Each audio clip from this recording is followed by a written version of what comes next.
السلام علیکم جی، میرا نام انیس شیخ ہے. میں as a C E O of Al-Fatah stores آپ سے کچھ موقع دیا آپ نے، میں آج کچھ بتانا چاہوں گا.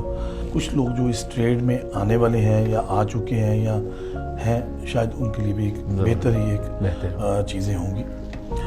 تو یہ ایک جو سٹوری ہے یا یہ جو ایک کام ہے، یہ 1941 میں میرے گرینڈ فادر نے سر ٹولنٹن ہوتے تھے، ان سے یہ ایک ٹولنٹن مارکیٹ انہوں نے بنائی جو مال روڈ پہ پہلی ایک ماڈرن ریٹیل ایک کانسیپٹ تھا جی. اور اس زمانے میں ان سائڈ وال سٹی ہوتا تھا یا ماڈل ٹاؤن ہوتا تھا یا کرشن نگر بنا ہوا تھا، اور خیال تھا کہ شاید سمن آباد یا اس طرح کی کوئی ایریاز ڈیولپ ہوں گے اس زمانے میں. لاہور میں زیادہ تر جو کچھ تھا وہ ان سائڈ وال سٹی تھا. لوگوں کے لیے اتنی فیسلٹی نہیں تھی، جو لوگ باہر تھے یا جو لوگ ماڈل ٹاؤن میں یا کسی جگہ باہر ایکسپوجر تھا، ان کے لیے وہ اچھی جگہ نہیں تھی بائنگ کی یا شاپنگ کا، اتنا اچھا ایریا نہیں تھا. تو سر ٹولنٹن نے ایک مارکیٹ بنائی جو ٹولنٹن مارکیٹ کے نام سے تھی 1941 میں. تو میرے جو گرینڈ فادر تھے انہوں نے اس کو لیز آؤٹ کیا اور انہوں نے اس کے اندر 2 ڈپارٹمنٹ اسٹورز کھولے بڑے، اور وہ پہلے الحمرا کے نام سے سٹارٹ کیے گئے، بعد میں الفتح ہو گئے کچھ ہی سالوں بعد، کیونکہ ظاہر 2 جو فیملیز علیحدہ ہوتی ہیں تو پھر اس نام سے ہو جاتی. تو انہوں نے اس میں بہت اچھا کیا تھا.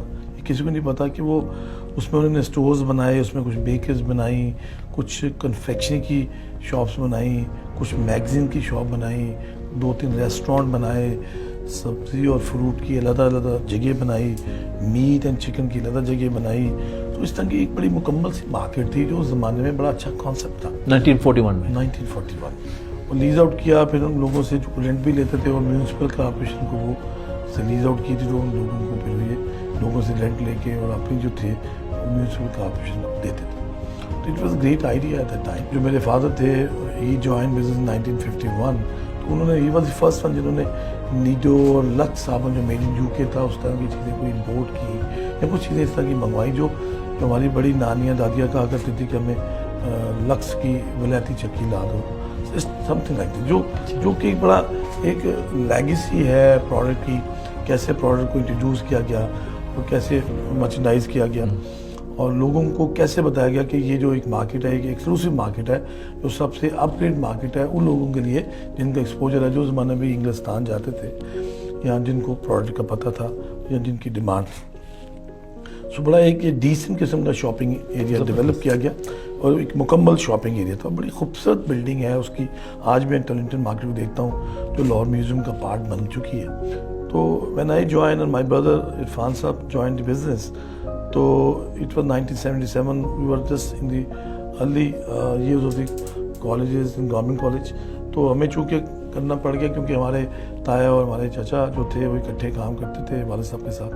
تو وقت کے ساتھ چیزیں پارٹیشن ہوتی ہیں اور جو الفتح تھا ٹولنٹن سے وہ لبرٹی مارکیٹ جا چکا تھا اور مسلم ٹاؤن میں بھی الحمرا کی برانچ جا چکی تھی، مین مارکیٹ میں جا چکی تھی. جو شہر بڑھتا گیا تو ہمارے حصے میں میرے اور میرے والد صاحب اور میرے بھائی کے حصے میں الفتح لبرٹی کی برانچ آ گئی جو 1974 میں کھولی گئی تھی. And we join the business 1977. تو مجھے اچھی طرح یاد ہے اس زمانے میں سب مینول سسٹم ہوتا تھا کہ آپ مینول بلنگ کرتے تھے، ہاتھ سے منشی حضرات بیٹھا ہوتا تو بلنگ بناتے تھے. ہم بچپن سے بھی دیکھتے آ رہے تھے اور ہاتھ سے وہ چیزیں تول کے اس موقع پہ فریش چیزیں تول کے دیا کرتے تھے. گروسریز کی میں بات کر رہا ہوں. ایک محدود اس کی ٹوائلٹریز کی تعداد ہوتی تھی اور اس میں لیکن فوڈ سب بہت اچھا ہوتا تھا جو مجھے اچھی طرح یاد ہے. جیسے اس زمانے میں نیڈو، نیسکویک، ہارلیکس سب چیزیں یو کے کی بنی آتی تھی. آج کل تو میں کہتا ہوں ملاوٹی چیزیں آ رہی ہیں، کوئی انڈونیشیا کی آ رہی ہے، کوئی کہیں کی آ رہی ہے. تو جب میں بہت چھوٹا تھا تو مجھے بڑا شوق ہوتا تھا جا کے اسٹور پہ چیزیں خود دیکھنے کا، خریدنے کا. بڑا مزہ آتا تھا. اس زمانے میں چیزیں محدود ہوتی تھیں لیکن پیور ہوتی تھی. شاید اس زمانے میں سب یو کے سے ہی آتی تھی. میں نے دیکھا، میں مڈ 80s میں پہنچا تو میں نے کہا یہ تو کام بہت خراب ہے. تو اس میں ہمارے ایک دوست ہوتے تھے، ان کے کوئی بھائی ہوتے تھے اس زمانے میں سنگاپور سے. انہوں نے کہا کہ وہ چیز ایسی ہے جو کہ پروڈکٹ کو پڑھ لیتی ہے، بار کوڈ دیکھ کے پڑھ لیتی ہے. اچھا.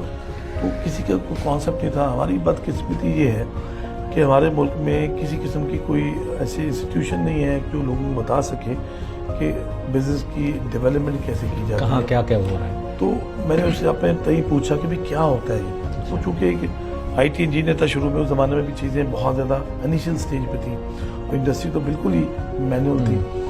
تو مجھے یاد پڑتا ہے کہ سنگاپور سے ہم نے ایک اسکینر منگوایا جو کم از کم جیسے موبائل فون جو کے زمانے میں اتنے بڑے تھے اسی طرح اسکینرز ہوتے تھے جو ہاتھ میں پکڑ کے تو اس چیز کے اوپر کیمرے پہ لگایا جاتا تھا تو وہ پڑھتا تھا کہ یہ چیز یہ ہے. تو it was a magic for me کہ ایک پروڈکٹ ہے, اس کو ہم ایک سسٹم میں کمپیوٹر میں ایک نام دیتے ہیں اس کا بار کوڈ کی شکل میں, تو وہ اس کو اسکین کر کے پڑھ لیتا ہے اور چیزوں کا نام پرنٹ کر دیتا ہے پرنٹر کے ذریعے. تو اٹ واز اے یہ 80s کی بتا رہے ہیں, 80s کی بات کر رہا ہوں, مڈ 80s میں تھا. تو یہ بڑی بہت ایک عجیب و غریب سی چیز تھی. پھر میں سنگاپور گیا اس کے ساتھ, وہاں سے کچھ میں نے اسٹڈی کیا, ٹیکنالوجی لی اور تھوڑی سی پھر میں لے آیا. لیٹ 80s میں مجھے یاد پڑتا ہے we are the first one جو انہوں نے یہ اسٹارٹ کیا. تو مجھے کراچی سے ہمارے ایک دوست تھے آغاز والے, تو انہوں نے مجھے فون کیا کہ بھائی آپ کیا کر رہے ہو, کون سا سافٹ ویئر استعمال کر رہے ہو, کیا چیز ہے. پھر میں نے ان کو اس بندے کو بھیجا, میں نے کہ جائیں ان کے پاس جائیں, ان کو بھی بتائیں. پھر 90s میں جو تھا, میں چونکہ باہر جاتا تھا یو ایس اے میں, تو مجھے وہاں جو مارکیٹ میں دیکھتا تھا یا انڈسٹری دیکھتا تھا تو دل بہت کوڑتا تھا کہ یہ لوگ کیا ہیں, یہ کیسے کام کرتے ہیں اور ہم کیسے ہیں کام کرتے ہیں. تو گریجولی مجھے یاد پڑتا ہے کہ 2000 تک کافی حد تک بار کوڈنگ اور جو اسکیننگ سسٹم تھا بہت اچھا ہو گیا, چیزیں امپروو کرنی شروع ہو گئی, ہر چیز پہ 100% بار کوڈنگ آ گئی, ہماری رپورٹنگ سسٹم بہت اچھا ہو گیا. کچھ ہمارے ساتھ مس ایپ بھی ہو گیا کہ ہمارے پاس 84 میں ہمارا جو جب ہم لبرٹی آئے تو وہ بلڈنگ ہم سے جو مالکان تھے انہوں نے ہمارے کیس کر دیا. جب ہم نے ان سے 78 میں 77 میں لیا, 75 میں لیا تھا سوری, جب یہاں پہ آئے تھے تو انہوں نے کیس کر دیا 78 میں. تو خیر 84 میں بھی loss case in 4 to 5 years, دیوانی case, civil court, session court, high court and supreme court. Supreme court میں میرے وکیل ایک بروئی صاحب تھے. تو میں بتا اس لیے بتا رہا ہوں کہ ہمیں کسی دنیا میں کیس کا یا ان چیزوں کا اتنا پتہ نہیں تھا کہ کیا ہوتا ہے, کون سی نوسر بازی کیسے کی جاتی ہے اور کیسے نہیں کی جاتی. تو وہ لاس ہی دیوانی کیس 4.5 years, لیکن it was blessing in disguise تھا. تو کیونکہ وہ کیس ہارنا والی بہت بہتر ہوا.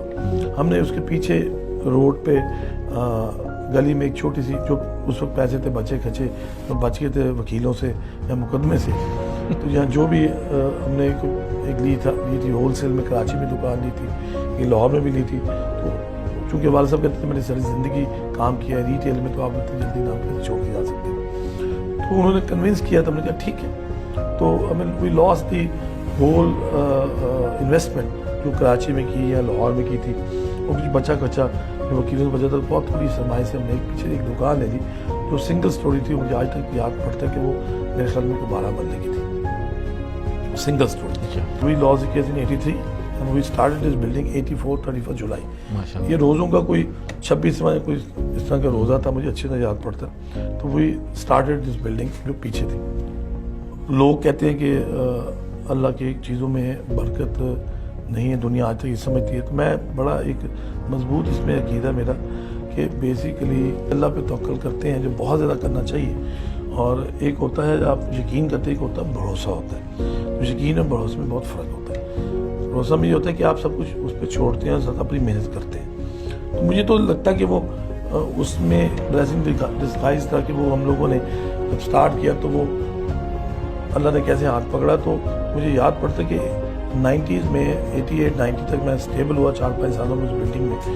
میں نے اسٹارٹڈ کنسٹرکشن سیم بلڈنگ, اس بلڈنگ کی میں نے بیسمنٹ بنا دیے, 7 والی بلڈنگ لے لی, اس کے اوپر میں نے 8 منزل بنا دی. تو مجھے یاد پڑتا ہے کہ 1998 تک میں آلموسٹ میں نے 8 سالوں میں یا 9 سالوں میں 7 والی بلڈنگ اور اوپر نیچے ہر چیز خرید لی, اور 8 بلڈنگ 8 منزلہ اسٹوری اللہ نے بنوا دی. میں کہتا ہوں اس پہ بھروسہ بہت ضروری ہے, اور اپنے آپ پہ یقین بھی ہونا چاہیے کہ آپ اس کو کر سکتے ہیں. وہ کہتے ہیں کہ الفتح میں کیا چیز ڈفرینٹ ہے. میں کبھی بھی کسی چیز کا انتظار نہیں کرتا کہ یہ ہوگا تو یہ کروں گا, یہ ہوگا تو یہ ہوگا. یہ کچھ نہیں ہوگا, آج ہی کرنا, آج کا کام کل پہ نہیں چھوڑنا. جیسے اس کی ایک چھوٹی سی مثال ہے کہ 2004 میں ہماری زندگی کا پھر ایک نیا امتحان تھا. when we got fired, the whole building was destroyed. جو آگ کی وجہ سے ہوئی. اور مجھے یہ اچھی طرح یاد پڑتا ہے کہ 3 دن پہلے دن جو تھا آگ جب لگی صبح 3 بجے تو شام کے 6 بجے تک 12 سے 18 گھنٹے میں کوشش کرتا رہا کہ اس کو میں کیسے کرواؤں. پھر جو بھی لوکل اتھارٹیز تھی, میں کسی کو کچھ نہیں کہہ سکتا, مجھے یقین ہو گیا کہ اب اس سب چیزوں کو جل کے ہی خاکستر ہونا ہے اگلے 2 دنوں میں. تو کیونکہ کوئی ہماری پریکٹس نہیں تھی شرعی دفاع کی آگ بجھانے کی, تو مجھے یقین ہو گیا پہلے 12-15 گھنٹوں میں کہ جب سب کچھ جل کے راکھ ہوگا تو بات بنے گی. کیونکہ اتھارٹیز ہماری باتیں سن رہی تھی کہ اوپر سے بلڈنگ توڑی جائے, جو بھی تھا. لیکن وہ کہتے ہیں نا کہ جب آپ بھروسہ کرتے ہیں ایک دنیا جس سے بنائی ہے تو ایک بہت بڑی ذات ہے. 3 دن آگ بجھی, چوتھے دن جو ہے میں نے ڈیسائیڈ کیا کہ مجھے ان 3 دنوں میں ڈیسائیڈ کرنے کا موقع مل گیا, کیونکہ میں نے کچھ پیسے کافی مارکیٹ میں لوگوں کو دینے بھی تھے, جیسے ایک بزنس میں آپ دینے ہوتے ہیں. میرا آلموسٹ 85% چیزیں چل کے راکھ ہو گئی اور باقی جو 1 فلور بچا وہ پانی سے تباہ ہو گیا. تو میں نے سوچا کہ میں بیمار ہو جاؤں, ہاسپٹل داخل ہو جاؤں, جعلی جیسے ہمارے کافی لوگ کرتے ہیں, تو لوگوں کے پیسے لے کے بیٹھ جاؤں, یا اپنی کوئی ایک آدھی جو جمع پونجی میری پراپرٹی اس کو بیچ کر میں دوبارہ اپنے آپ کو کام کروں. تو میرے دل نے کہا کہ آپ کو کام کرنا ہے, آپ کو کسی طرح کا کوئی نمبر 2 کام نہیں کرنا. تو میں نے, آج بھی لوگ کہتے ہیں کہ آپ نے اپنی ایک جو سب سے اچھی پراپرٹی, میں کہتا ہوں آج بھی لاہور میں ہے, مینیبل وارڈ پہ میں نے لی ہوئی تھی, میں نے بیچ دی, اور بیچ کر میں نے بینک سے قرضہ بھی لیا اور کچھ لیا تھا. بینک الفلا سے دے ویری کائنڈ. تو اس کو دوسرے 3 دن جب آگ لگاتار لگی رہی, چوتھے دن جو ہے میں نے اسٹرکچر انجینئرز بلا کر اس کا کام پلان کیا اور روڈ پر بیٹھ کے میں نے ہوم ڈلیوری اسٹارٹ کر دی. یہ آن دی ریکارڈ ہے.